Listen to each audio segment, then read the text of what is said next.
What's going on today, guys? This is Scott, and I've got some interesting news for you all. This is Hive 1, and Hive 1 has been having some troubles. We've been having some queen problems. They've been queenless for an extended amount of time, and I've been keeping them alive by taking frames out of Hive 4 over here and putting them in Hive 1. Hoping that they would raise up a new queen. And this has been going on for months, and for some reason they never did raise a queen. And we've got some good news. I just saw her on a different frame, so I'm going to go ahead and point the camera at that frame. I see her crawling around there on the bottom.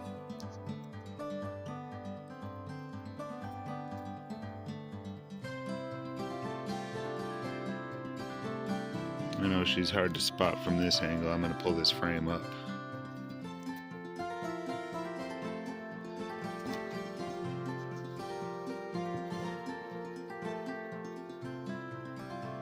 So right there with the shiny back, that's our new queen.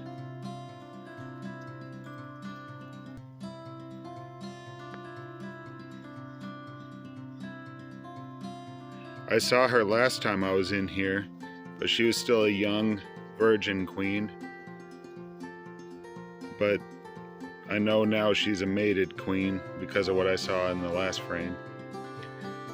And this is exciting news because this means that this frame, or this hive can turn around and become a healthy hive again.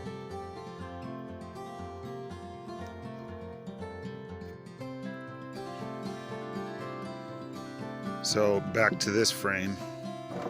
This is how I know she's a mated queen. So the last frame that I put in, all those eggs ended up being capped.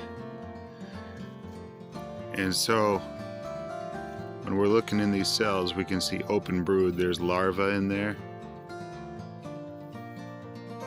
There's eggs in there.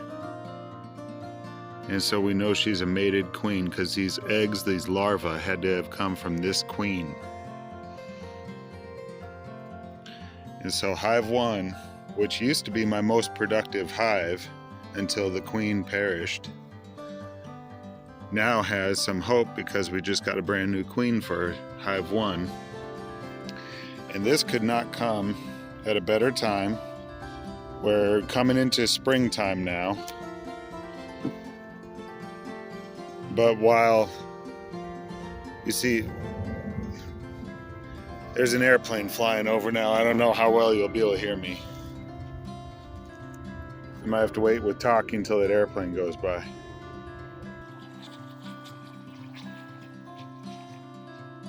Alright, the airplane's gone by. So, getting this queen could not have come at a better time. See, these are wax moth tunnels. So the larva of a wax moth will actually chew through honeycomb if there's not enough bees in the beehive. And they leave these tunnels of honey, it's actually similar to spider webs. It's a silky web substance. And they'll crawl around in these tunnels until they can develop. This is basically like the caterpillar or the pupa stage of a wax moth. They crawl through these things until they can form a cocoon and turn into an adult wax moth. And the hives that are affected by these wax moths are hives that don't have a lot of bees. Usually it's because the queen is dead. And so when we were struggling because we didn't have a queen, these kind of wax moth pests came in, and they can cause these problems.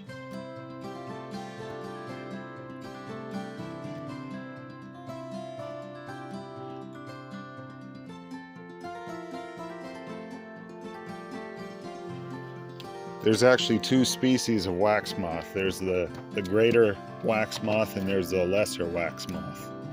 And they both pretty much do the same thing. It's just the adult wax moth is a different size. See here, you can see the tunnels. So This colony was being attacked by wax moths.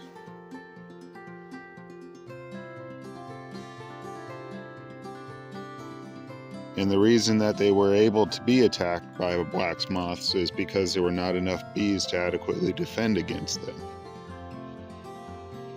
Bees have roughly a 40-day lifespan, and without a queen to lay eggs, there's no way to replenish the bees that reach the end of their lifespan. So the number of bees in this colony is really low, but with that queen in there laying those eggs, it'll turn around pretty quickly.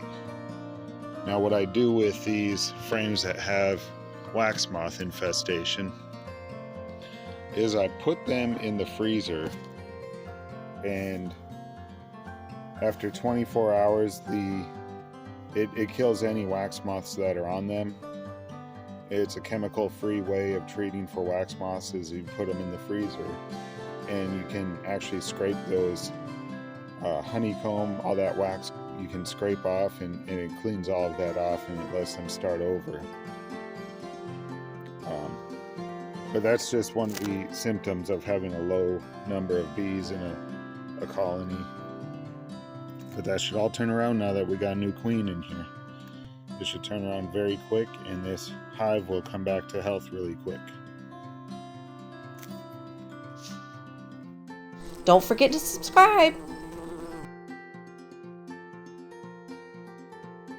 And if you want to be notified when we upload new videos, ring that notification bell.